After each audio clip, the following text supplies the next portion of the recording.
Hello students, how are you all. I am Kishan Kumar. जैसा कि आपको पता है, हमने लास्ट लेक्चर में जो डिस्कस किया था, हमारा जो 2 लेक्चर हो चुके हैं। 9th क्लास की बात कर रहे हैं, साइंस सब्जेक्ट हमारा चल रहा है। तो 2 लेक्चर हम डिस्कस कर चुके हैं। आज हमारा 3rd लेक्चर है। तो हमने सॉलिड लिक्विड गैस के बारे में पढ़ लिया है। तो आज हम उनको आगे करेंगे कि effect of temperature and pressure, और आज चैप्टर को हम कंप्लीट कर देंगे। हमारा जो ये लेक्चर है, इसके बाद नेक्स्ट लेक्चर में हम एक्सरसाइज लेके आएंगे आपके लिए सोल्ड। तो टॉपिक हमारा रहेगा effect of temperature and pressure on matter. Matter पे क्या इफेक्ट पड़ता है टेम्परेचर और प्रेशर का, साथ में इवेपोरेशन भी पढ़ेंगे हम आज। तो effect of temperature and pressure आपको दिखाई दे रहा है, तो इसको हम पढ़ेंगे। तो effect of temperature and pressure, तो पहले टेम्परेचर का इफेक्ट देखते हैं हम। इफेक्ट ऑफ टेम्परेचर,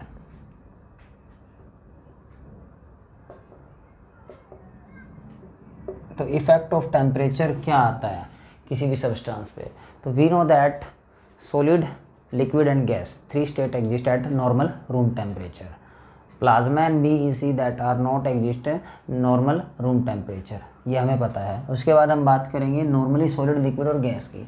तो जो सॉलिड होते हैं उनके पार्टिकल टाइटली और क्लोजली बाउंड होते हैं, देयरफॉर टेम्परेचर की रिक्वायरमेंट उनको बहुत ज़्यादा होती है। लिक्विड के जो पार्टिकल होते हैं वो थोड़े दूर होते हैं, और लिक्विड के पार्टिकल अगर दूर होते हैं तो उनको टेम्परेचर की रिक्वायरमेंट थोड़ी सी कम होती है एज कम्पेयर टू सॉलिड। और गैस के पार्टिकल बहुत ज़्यादा दूर होते हैं तो उनको टेम्परेचर कम देना पड़ता है। तो हम यहाँ पर ये पढ़ेंगे टेम्परेचर का इफेक्ट सॉलिड पे पड़ता है, लिक्विड पे पड़ता है, गैस पे पड़ता है, कितना ज़्यादा पड़ता है और टेम्परेचर से होता क्या है। तो हम यहाँ पर समझेंगे। देखिए, एक इक्वेशन बना के जनरली हम समझेंगे। जो सॉलिड होता है हमारे पास, अगर हम उसको हीट कर दें, सॉलिड को अगर हम हीट कर दें तो वो मेल्ट हो जाता है और कन्वर्ट हो जाता है लिक्विड स्टेट में, ठीक है। और अगर हम यहाँ पर लिक्विड को भी हीट कर दें, ठीक है, इसको बोलते हैं वेपराइजेशन, वेपर में कन्वर्ट होना, ठीक है। तो इसको भी हम एक बार तो हीट लिखेंगे या बॉइलिंग लिख सकते हैं, वेपर लिख सकते हैं, उसको समझेंगे हम वेपर क्यों लिख रहे हैं। तो यहाँ पे कन्वर्ट हो जाएगी गैस के अंदर। हम वाटर का एग्जांपल ले लेते हैं। वाटर से हमने आइस ली थी सॉलिड में, ठीक है, वो कन्वर्ट हो गया कुछ देर के बाद लिक्विड के अंदर, यानी कि वाटर के अंदर, फिर उससे बन गए वेपर, ठीक है। तो ये हमें पता होना चाहिए। अब टेम्परेचर का इफेक्ट क्यों पड़ता है, ऐसा इसको समझते हैं, फिर रिवर्स आएंगे। तो जो सॉलिड के पार्टिकल हो रहे हैं, जो होते हैं यहाँ पर, दे आर टाइटली बाउंड, ये बहुत ही ज़्यादा टाइटली बाउंड होते हैं एक दूसरे से। When temperature increase therefore the particle vibrate, इससे क्या होगा, पार्टिकल वाइब्रेट करेंगे। The kinetic energy of the particle is increase. जैसे हमने टेम्परेचर को इंक्रीज किया, काइनेटिक एनर्जी क्या हो जाएगी, इंक्रीज हो जाएगी। अब काइनेटिक एनर्जी इंक्रीज होती है तो फर्दर मूव करेंगे पार्टिकल, ठीक है, और एक दूसरे से मैक्सिमम डिस्टेंस कवर कर लेंगे। जितना दूर ये जाना चाहिए उतना दूर जाएंगे, ठीक है। तो फिर उसके बाद एक ऐसा पॉइंट आ जाएगा जहाँ पे सॉलिड किस में कन्वर्ट होना स्टार्ट हो जाएगा, लिक्विड में। उसको हम मेल्टिंग पॉइंट बोलते हैं। When solid convert into liquid, that point is called melting point. Atmospheric जो प्रेशर है रिमेन कांस्टेंट रखना, इस चीज़ के बारे में हम डिस्कस करेंगे थोड़ा सा आगे। उसके बाद जैसे ही हमारे पास जो वाटर आइस अब वाटर में कन्वर्ट हो गई है, तो इसका एक मेल्टिंग पॉइंट होगा, वो भी हम नोट करेंगे, बताएंगे आपको कि जो वाटर होता है उसका 0 डिग्री सेल्सियस फ्रीजिंग पॉइंट होता है और वही उसका मेल्टिंग पॉइंट होता है, ठीक है। तो अब हम बात करते हैं लिक्विड। जब लिक्विड को और हीट करेंगे हम तो लिक्विड वेपर में कन्वर्ट होना स्टार्ट हो जाएगा, जिसको भाप कहते हैं हिंदी में। तो वेपर बनना स्टार्ट हो जाएगा और गैस में बन जाएगा। जो वाटर मॉलिक्यूल आपको गैस की फॉर्म में दिखाई देते हैं, और जो बचपन से हम पढ़ते आ रहे हैं वाटर साइकिल, यानी कि जो ऊपर जो बादल बनते हैं उनसे बारिश कैसे होती है, वर्षा कैसे होती है, तो उसका रीजन है इवेपोरेशन होना। अगर इवेपोरेशन नहीं होगी तो बारिश नहीं होगी, वर्षा नहीं होगी, तो उसका कारण है गैस। तो गैस कैसे बनेगा, ये लिक्विड को जब हीट करेंगे तो वेपर बनेंगे, यानी कि वो और दूर दूर हो जाएंगे पार्टिकल। अब ये सॉलिड थे, सॉलिड के बाद हम लिक्विड पे आए तो पार्टिकल थोड़ा दूर हो गए, kinetic energy more as compare to solid particle. तो अब जब हमने इसको और हीट किया तो पार्टिकल बहुत ज़्यादा दूर चले गए हैं, और पार्टिकल अगर दूर चले जाते हैं तो इससे क्या होगा, इसका हीटिंग इफेक्ट इतना बढ़ जाएगा कि जिससे जो पार्टिकल है बहुत दूर हो जाएंगे और काइनेटिक एनर्जी बहुत ज़्यादा हो जाएगी, पार्टिकल मूव करेंगे, ठीक है। तो ये था हमारा जो सॉलिड है वो लिक्विड में चेंज हो जाता है, लिक्विड जो है वो गैस में चेंज होती है जब हम टेम्परेचर को इंक्रीज करते हैं, ठीक है। उसके बाद हम बात करते हैं वापस जब हम गैस का टेम्परेचर अगर कम करें, कंडेंस करें, कूल करना स्टार्ट कर दें, हीट की जगह अगर इसको हम कूल करना स्टार्ट कर दें इसको कंडेंसेशन बोलते हैं प्रोसेस को।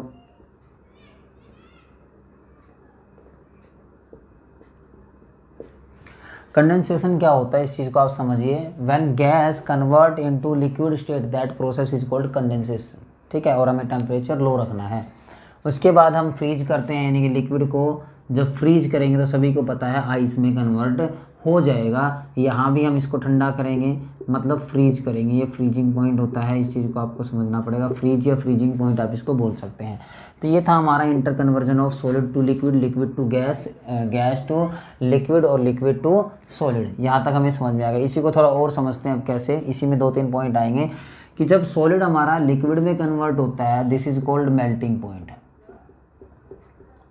तो आपसे पूछा जाएगा व्हाट इज मेल्टिंग पॉइंट, तो आपको डेफिनेशन में बताना है when we give some heat of solid substance therefore solid particle change into liquid particle, यानी कि सॉलिड किस में कन्वर्ट हो जाएंगे, लिक्विड में, क्योंकि जैसे when temperature is increased the kinetic energy of the particle is also increased therefore they are vibrate and cover more path, वो जो है दूर चले जाएंगे, therefore that solid convert into liquid state, that point is called melting point। जहाँ पर solid substance हमारा liquid state में कन्वर्ट हो जाए एट कॉन्स्टेंट प्रेशर पे, ये आपको ध्यान रखना, जो हमारा एटमॉस्फेरिक प्रेशर उसको नहीं बदलेंगे हम, एटमॉस्फेरिक प्रेशर रिमेन अनचेंज रहेगा, ठीक है, 1 एटमॉस्फेयर हम मानते हैं उसको, ठीक है। तो सॉलिड टू लिक्विड आया तो ये मेल्टिंग पॉइंट हो जाता है।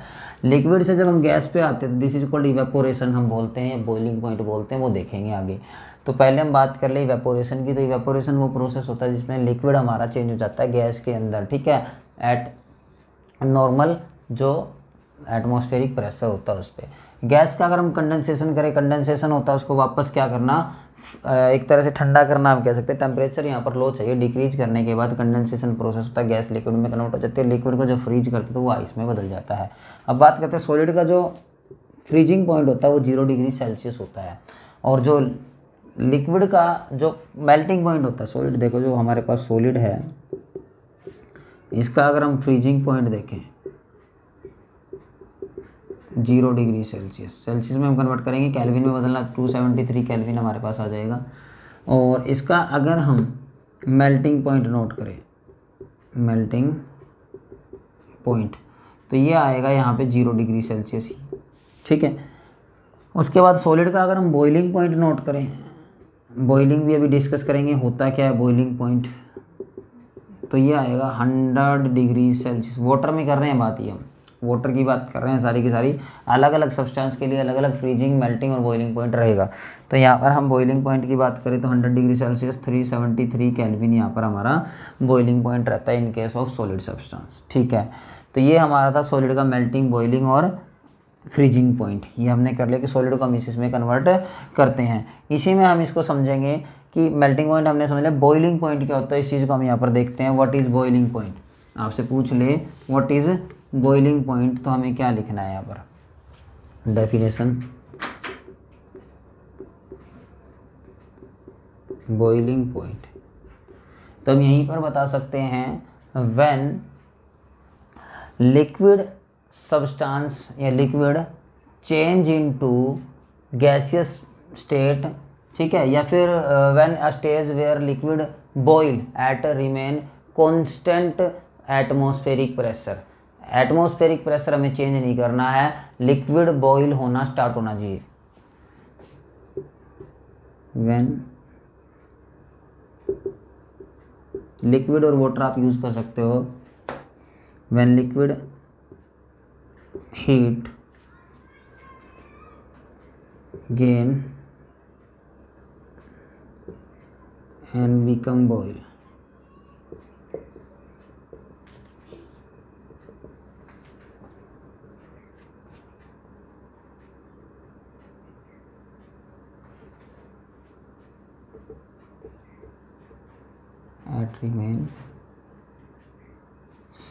remain same atmospheric pressure।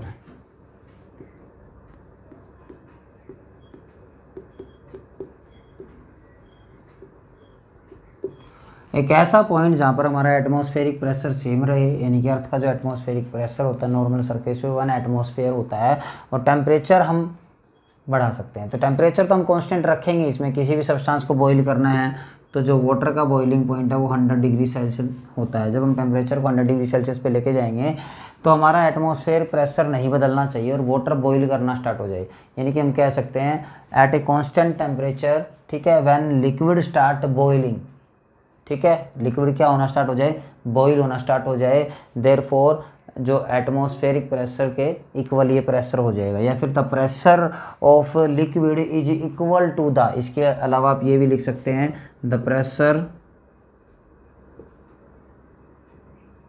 Of the liquid is equal to the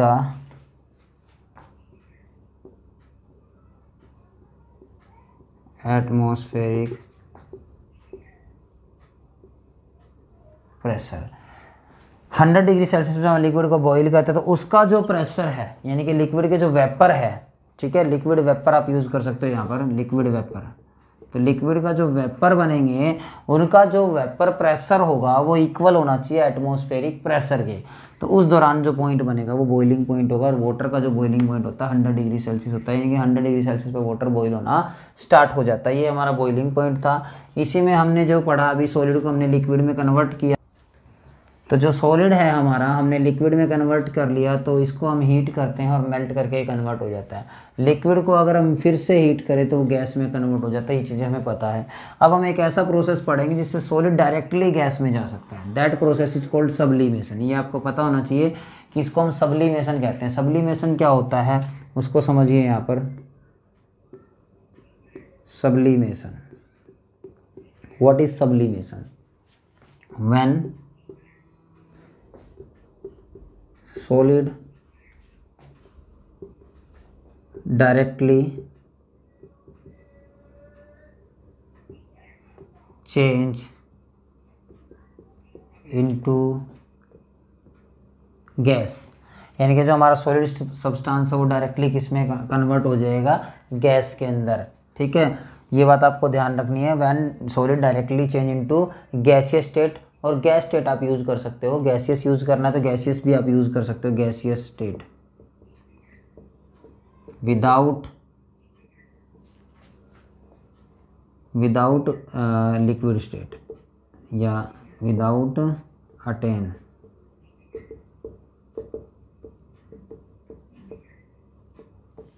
यानी कि जो सॉलिड सब्सटेंस है हमारा वो डायरेक्टली चेंज हो जाना चाहिए गैस में, लिक्विड में भी ना आए। लिक्विड में उसको नहीं आना है। जनरली आप आइस से चाहते हो कि गैस बना ले, तो ऐसा पॉसिबल नहीं है, क्योंकि आपने देखा होगा पहले आइस को जैसे ही हम हीट करेंगे तो मेल्ट होकर लिक्विड में आएगी। तो हमें एक ऐसा सब्सटेंस चाहिए जो सॉलिड से डायरेक्टली गैस में बन जाए विदाउट अटेन लिक्विड स्टेट, या फिर without was in liquid state, बिना लिक्विड स्टेट के डायरेक्टली वो गैस में आना चाहिए। ठीक है, इसके एग्जांपल आप समझ लीजिए, बहुत इंपॉर्टेंट टॉपिक है ये, और इसके एग्जांपल आपको मैं बताता हूँ। और इसी का सब्लिमेशन की एक और डेफिनेशन पहले यहाँ पर एक और तरीके से मैं आपको बताता हूँ कि जो सब्लिमेशन है वो ऐसे भी आप कह सकते हो कि गैस का डायरेक्टली सॉलिड में चेंज होना।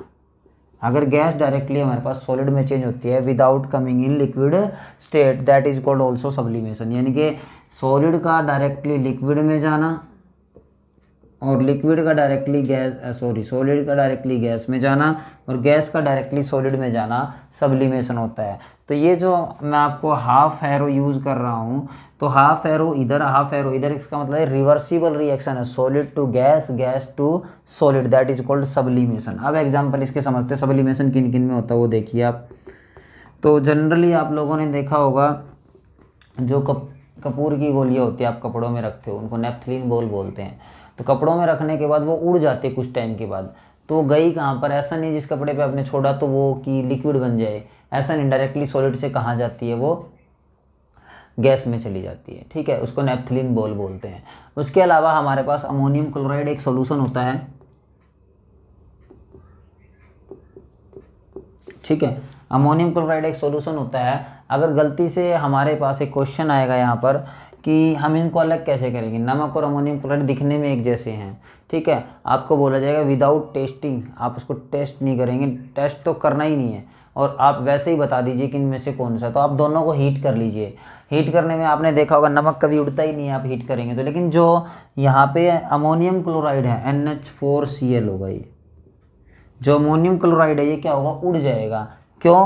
क्योंकि ये होगा तो हमारे पास सॉलिड स्टेट में, बट ये सब्लिमेशन को फॉलो करता है, डायरेक्टली किस में चला जाएगा? सॉलिड से गैस में चला जाएगा। ठीक है, तो ये हमारा जो प्रोसेस रहेगा सब्लिमेशन। इसके अलावा CO2 आइस यानी कि जो हम इसको ड्राई आइस भी कहते हैं, इसका नाम है ड्राई आइस, हिंदी में सूक्ष्म बर्फ होती है ये। इसका कारण सुनिए भी होता है कि बर्निंग इफेक्ट भी देती है इसको, जनरली हम हाथ से टच करें तो जनरली आपने देखा होगा जो डीजे फ्लोर होता है या फिर WWE में रेसलिंग के लिए जो नीचे धुआं छोड़ा जाता है, तो वो धुआं किससे बनाया जाता है, CO2 से। जब उसको अगर आप CO2 की बात करें तो CO2 एक गैस है, कार्बन डाइऑक्साइड, और ये डायरेक्टली किस में कन्वर्ट हो सकती है, आइस में कन्वर्ट हो सकती है बिना सॉलिड के। गैस से सीधा, हमने पढ़ा था गैस से सीधा सॉलिड आना सब्लिमेशन, ठीक है। और दूसरी बात, अगर आपके पास ये आइस फॉर्म में छोड़ोगे तो वापस किस में बन जाएगी, सीधा गैस में बन जाएगी। तो यहाँ से हमारे पास ये सब्लिमेशन के क्या है, एग्जाम्पल है। इसकी एक्टिविटी है आपके पास बुक में, आप वो कर सकते हैं। बुक से तो हमने पढ़ा सॉलिड लिक्विड में चेंज होता है तो मेल्टिंग पॉइंट होता है, ठीक है, ये चीज़ आपको पता होनी चाहिए। और जब लिक्विड गैस में जाता है तो उसको इवेपोरेशन बोलते हैं। बॉइलिंग और इवेपोरेशन में डिफरेंस होता है, उस चीज़ को हम यहाँ पर समझेंगे, ठीक है। हमारा अगला ही टॉपिक रहेगा। तो इस पर टेम्परेचर का क्या इफेक्ट पड़ता है तो हमें पता लग गया कि सॉलिड को हम लिक्विड में ले जा सकते हैं टेम्परेचर इंक्रीज करके, लिक्विड को हम गैस में ले जाते हैं टेम्परेचर इंक्रीज करके, गैस को वापस लिक्विड में ला सकते हैं उसका टेम्परेचर डिक्रीज करके, और लिक्विड को वापस सॉलिड में ला सकते हैं उसका टेम्परेचर बहुत लो करके। तो टेम्परेचर इफेक्ट तो हमने पढ़ लिया कि इसका होता क्या है। जो एक टेबल अभी बनाई थी वो दोबारा बना देते हैं, आपको ये एग्ज़ाम पॉइंट ऑफ व्यू से बहुत ज़्यादा इंपॉर्टेंट है कि किस में क्या प्रोसेस होता है, ये आपको पता होना चाहिए। जो एक ये ऐसे मिलेगी लास्ट में बुक के अंदर आपको, सॉलिड से लिक्विड और लिक्विड से ये हाफ एरो यूज़ करना है आपको, गैस, गैस से सॉलिड, सॉलिड से गैस, लिक्विड से सॉलिड और गैस से लिक्विड, ठीक है। अब जब सॉलिड से लिक्विड की तरफ हम जाते हैं तो हीट देते हैं, इसको बोलते हैं heat of fusion. Heat of fusion हम बोलेंगे इसको SIUN, हीट ऑफ फ्यूजन। उसके बाद लिक्विड से अगर हम गैस में जाएंगे तो इवेपोरेशन या वेपर बोलेंगे इसको, ठीक है। सॉलिड से गैस में जाएंगे तो अभी हमने पढ़ा था सब्लिमेशन, और गैस से अगर वापस आएंगे तो सब्लिमेशन होगा हमारा यहाँ पर। जब गैस से लिक्विड में जाएंगे तो इसको कंडेंसेशन बोलते हैं। ये 1 नंबर में आपसे पूछा जा सकता है, कंडेंसेशन। और अगर लिक्विड से सॉलिड में है तो इसको बोलते हैं फ्रीज, फ्रीजिंग पॉइंट भी बोल सकते हैं, ठीक है, फ्रीज होना। तो ये आपको पढ़ना पड़ेगा, इससे ही क्वेश्चन बनते हैं जनरली कि सॉलिड से लिक्विड जाएगा तो मेल्टिंग होता है, लिक्विड से ये जाएगा तो यहाँ पे इसमें हम पढ़ेंगे कि इवेपोरेशन होता है, यहाँ पे हम सब्लिमेशन, इसको कंडेंसेशन, इसको फ्रीजिंग। ये तो था टेम्परेचर इफेक्ट हमारा। इसमें 2-3 एक्टिविटीज़ हैं, वो एक मैं एक्टिविटी आपको बता चुका हूँ, तो वो एक्टिविटी आप देख सकते हैं कि भी जो मैंने आपको बताया था नमक को कैसे कपूर से अलग करेंगे, तो सब्लिमेशन मेथड हमारा रहेगा। इसमें एक हमारा नया टॉपिक आ रहा है अब, लेटेंट हीट। उस चीज़ को आप समझिए कि लेटेंट हीट होता क्या है। तो नेक्स्ट टॉपिक हम पे मूव करते हैं हम लोग, latent heat. What is latent heat? यहाँ पे लेटेंट का मीनिंग समझना पड़ेगा आपको पहले। लेटेंट का मतलब होता है हिडन हीट, जो हमें दिखाई नहीं देती है। इस चीज़ को आपको समझना पड़ेगा कि दिखाई ना देने का क्या मतलब है। लेटेंट हीट एक ऐसी हीट होती है जो हमें दिखाई नहीं देती है, यानी कि हम नॉर्मल भाषा में कहें तो एक चीज़ पे हमें कांस्टेंट टेम्परेचर रखना है, टेम्परेचर नहीं बदलना है और उस चीज़ को हीट देते रहना है। और अगर वो सब्सटेंस अपनी स्टेट चेंज कर लेता है, स्टेट मतलब सॉलिड से लिक्विड और लिक्विड से गैस या सॉलिड से गैस, कोई भी एक स्टेट दूसरी स्टेट में वो आ जाए without change of temperature, we can say that constant temperature, that given heat is called latent heat. जो हमने उसको हीट दी है वो लेटेंट हीट होगी। तो डेफिनेशन भी यही कहती है, देखिए, it is the heat that gain और lost when a substance change from one physical state to another physical state. एक स्टेट से दूसरी स्टेट में आएगा, यही बात आपको ध्यान रखनी है। One physical state to another physical state without any change of temperature, उसके टेम्परेचर में बदलाव नहीं आना चाहिए, तो उसको हम लेटेंट हीट बोलते हैं। अब इसकी एक एक्टिविटी है आपकी बुक में, उस चीज़ को आप समझेंगे तब आपको पता लगेगा। करना क्या, एक बीकर लेंगे, बीकर के अंदर एक थर्मोमीटर लगा देंगे हम लोग ट्राईपोड स्टैंड से, ठीक है, जो लैब के अंदर होता है, और उसके अंदर हम आइस पीस डाल देंगे बीकर के अंदर। जैसे ही आप आइस पीस डालोगे तो क्या होगा, उस चीज़ को हम देखते हैं। तो जैसे ही हम बर्नर लगाएंगे नीचे तो उसको बर्न करेंगे, तो जैसे जैसे आइस बर्न होगी, अब आइस का तो क्या बर्न होगा, वो मेल्ट होना स्टार्ट हो जाएगी। अब मेल्ट कब होती है, जब सॉलिड कब होती है, आइस 0 डिग्री सेल्सियस पे मेल्ट, वो 0 से हल्का सा ऊपर टेम्परेचर गए तो मेल्ट होना स्टार्ट हो जाती है। तो जहाँ पर हमने थर्मोमीटर लगाया, थर्मोमीटर हमें मेजर करके देगा कितने टेम्परेचर पे वो मेल्ट होकर लिक्विड में चेंज हो गई। और हमने क्या किया, टेम्परेचर नहीं बदला, टेम्परेचर हमने वही रखा, बट लगातार हम उस बीकर को क्या देते रहे, हीट सप्लाई करते रहे। तो इससे हमें क्या पता लगा, जो हमने heat the that is called latent heat, और इससे जो हमारा सॉलिड है वो कन्वर्ट हो गया लिक्विड स्टेट में। और सॉलिड का लिक्विड में चेंज होना यानी कि स्टेट तो बदल ही गई ना, और अगर स्टेट बदलती है दैट इज कॉल्ड है लेटेंट हीट। ये हमें पता होना चाहिए कि लेटेंट हीट ऐसे हम बता सकते हैं। नेक्स्ट, अगर हम लिक्विड को हीट करें, अगला ही नेक्स्ट आप देखोगे तो बीकर लेकर उसमें इस बार जो लेने की भी जरूरत नहीं, जो हमने अभी सॉलिड को हीट किया था तो वो लिक्विड में कन्वर्ट हो गया। अब उसी को और हीट हमें टेम्परेचर बढ़ाना है। एक बार हमने 100 डिग्री सेल्सियस टेम्परेचर कर दिया, 100 डिग्री सेल्सियस टेम्परेचर पे उसको बर्न करना स्टार्ट किया, मतलब बर्नर हमने ऑन कर दिया, 100 degree Celsius temperature remains constant रखा। और अगर हमने टेम्परेचर को कांस्टेंट रखा तो हमने कुछ देर बाद नोट किया कि जो वाटर था बीकर के अंदर, पहले आइस था, आइस से लिक्विड बना, और लिक्विड से अब वो स्टीम बननी स्टार्ट हो गई जिसको हम भाप कहते हैं। तो वाटर बॉईल होना स्टार्ट हो गया, यानी कि वो वाटर जो था हमारा लिक्विड से इवेपोरेशन करनी स्टार्ट कर दी, वेपर बन गया वो। और लिक्विड से अगर वो वेपर बन गया तो उसने स्टेट चेंज कर ली। This is also called latent heat. क्यों, हमने जो टेम्परेचर रखा इस दौरान वो 100 डिग्री सेल्सियस रखा, इससे ऊपर हम नहीं लेके गए। 100 डिग्री सेल्सियस पे वाटर हमें पता है बॉईल हो जाता है, क्योंकि जो वाटर का हमने जो नीचे से उसको टेम्परेचर दिया, उससे पार्टिकल दूर दूर गए, उनमें प्रेशर, तो जो उनके पार्टिकल्स के बीच में प्रेशर, यानी कि वेपर का जो प्रेशर था और जो एटमॉस्फेयर हम पे लगा रहा वो प्रेशर इक्वल हो गया। और वो प्रेशर इक्वल हो गया तो इससे जो लिक्विड है वो बॉईल होना स्टार्ट हो गया, और उसका वो बॉइलिंग पॉइंट आ गया 100 डिग्री सेल्सियस।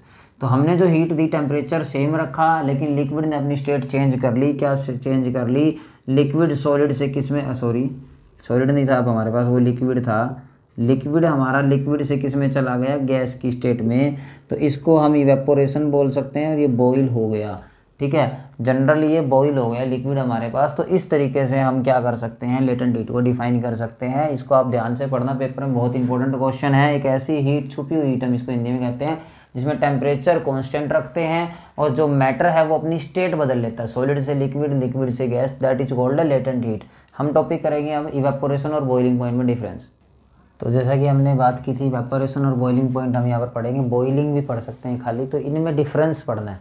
और ये एक ऐसा क्वेश्चन है, कोई भी बोर्ड हो आपका, CBSE HBSE पेपर वाले एग्जाम वाले इसको देते ही देते हैं। क्वेश्चन थोड़ा सा अंडरस्टूड है, ये अपने आप में समझने के लायक बिल्कुल ईजी क्वेश्चन है। कैसे, देखिए, आपसे पूछा जाएगा what is the difference between evaporation and boiling point, और बॉइलिंग में डिफरेंस क्या है। जनरली बच्चों को लगता है कि जैसे हम लिक्विड को हीट करेंगे तो बॉइल भी होगा, इवेपोरेशन भी होगा, एक ही बात है, ऐसा नहीं है। अब क्या डिफरेंस है वो हम समझते हैं। सबसे पहले जो इवेपोरेशन है वो स्लो प्रोसेस है, बहुत ही स्लो प्रोसेस है, और ये जो बॉइलिंग है वो बहुत फास्ट प्रोसेस है। इसको हम समझेंगे स्लो और फास्ट प्रोसेस का क्या मतलब है। जब जनरली इवेपोरेशन जो होता है, अब हम जो रेन आती है, बारिश, वो इवेपोरेशन की कहानी आती है। तो जो पानी पड़ा हुआ है नॉर्मली रोड पे है, गलियों में है, या फिर तालाब में है, नदी में है, ओशियन में, सी में है, तो इवेपोरेट होता है धीरे धीरे एक नॉर्मल टेम्परेचर पे। किसी भी टेम्परेचर पे ये हो सकता है, कोई फिक्स टेम्परेचर की कोई ज़रूरत नहीं है। तो धीरे धीरे पानी इवेपोरेट होता है। लेकिन बॉइलिंग के लिए, लिक्विड को बॉईल करने के लिए कंडीशन फिक्स है कि 100 डिग्री सेल्सियस पे क्या होता है, बॉईल होता है। तो 100 डिग्री सेल्सियस पे जब लिक्विड बॉईल होगा तभी वो फास्टर मूव करेगा। पहली बात तो ये। दूसरी बात, इसमें ये जो होता है वो एनी टेम्परेचर, फिक्स टेम्परेचर नहीं है, किसी भी टेम्परेचर पे ये हो सकता है। ठीक है, ये जो होगा वो फिक्स टेम्परेचर पे होगा, जो सब्सटेंस है उसके अकॉर्डिंग। जैसे लिक्विड है उसके लिए, जो वाटर है उसके लिए 100 डिग्री सेल्सियस पे ही बॉइलिंग पॉइंट होता है। तो ये फिक्स टेम्परेचर पे होगा, ये किसी भी टेम्परेचर पे हो जाएगा। थर्ड पॉइंट जो है हमारा, this is a surface phenomena. ये सरफेस पे होता है, ओनली सरफेस आप लिख सकते हो, ओनली सरफेस। और ये जो होता है ये बल्क फिनोमिनन है। बल्क मतलब पूरा एक साथ। कैसे, अब जो पानी हमारा पड़ा हुआ ऊपर, अगर हम नॉर्मल टेम्परेचर पे छोड़ेंगे तो जो सरफेस का वाटर है वो इवेपोरेट होगा, ना कि नीचे का पानी ऊपर आएगा उड़ के। सरफेस का उड़ता जाएगा, धीरे धीरे सरफेस से ही होगा। This is called surface phenomenon. Boiling point जो बल्क है, मतलब उसका सरफेस से को मतलब इवेपोरेशन जो रेट रहेगा वो कांस्टेंट रहे, सॉरी, जो बॉइलिंग पॉइंट में जो वाटर जो इवेपोरेट होगा वो कांस्टेंट रेट के साथ होगा। इसमें सरफेस जो है वो फास्टर रेट होगा और उसके नीचे तो बहुत स्लो रेट होता है। तो इसमें जो रेट ऑफ इवेपोरेशन होती है कांस्टेंट होती है, इसमें कांस्टेंट नहीं होती है। इस चीज़ को आपको समझना है। उसके बाद फोर्थ पॉइंट है, जो इवेपोरेशन है ये डिपेंड करता है किस किस फैक्टर पर डिपेंड करता है। फर्स्ट तो एरिया पे डिपेंड करता है, सेकंड ये टेम्परेचर पे डिपेंड करता है, थर्ड ये ह्यूमिडिटी पे डिपेंड करता है, और सरफेस एरिया, टेम्परेचर, ह्यूमिडिटी, इन 3 फैक्टर पे तो डिपेंड करता है। चौथा फैक्टर है इसका विंड स्पीड, हवा पे भी डिपेंड करता है। इसका एग्जांपल आपको देंगे, इस चीज़ से आप समझिएगा। ये जो फोर्थ इसका पॉइंट बात करें बॉइलिंग पॉइंट की, तो बॉइलिंग पॉइंट की बात करें इसका विंड से कोई लेना देना नहीं है, ह्यूमिडिटी से भी इसका कोई इफेक्ट नहीं पड़ता जनरली। टेम्परेचर तो इसमें कांस्टेंट ही रखना पड़ता है हमें, तो ये इन चीज़ों पे इफेक्ट ना देते हुए इसमें कांस्टेंट टेम्परेचर हमें रखना है। हाँ, टेम्परेचर पे तो आप कह सकते हो कि बिल्कुल हाँ भाई ये थोड़ा सा डिपेंड करता है, जब लिक्विड कन्वर्ट होता है डायरेक्टली गैस में तो टेम्परेचर तो हमें कांस्टेंट रखना पड़ेगा, बाकी बढ़ाने या घटाने का कोई केस नहीं है। तो यहाँ पे देखिए area, temperature, humidity, wind speed के बारे में थोड़ा पढ़ते हैं। तो जो एरिया है, अब आप नॉर्मल एक इसका एग्जांपल लेंगे, हम आगे इवेपोरेशन ही पूरा टॉपिक डिस्कस करेंगे इसके जस्ट बाद, तब ये इसको पढ़ लेंगे। पहले हमने आपको डिफरेंस पढ़ा दिया कि बॉइलिंग पॉइंट और इवेपोरेशन में क्या डिफरेंस होता है। तो ये 4 मेजर डिफरेंस आप इसके कर सकते हैं, ठीक है, इनके बारे में पढ़ सकते हैं। सरफेस पे फास्टर है या लोअर है या सब कुछ आप पढ़ सकते हैं। उसके बाद हम पढ़ेंगे इफेक्ट ऑफ प्रेशर, जो हमारा अगला टॉपिक है।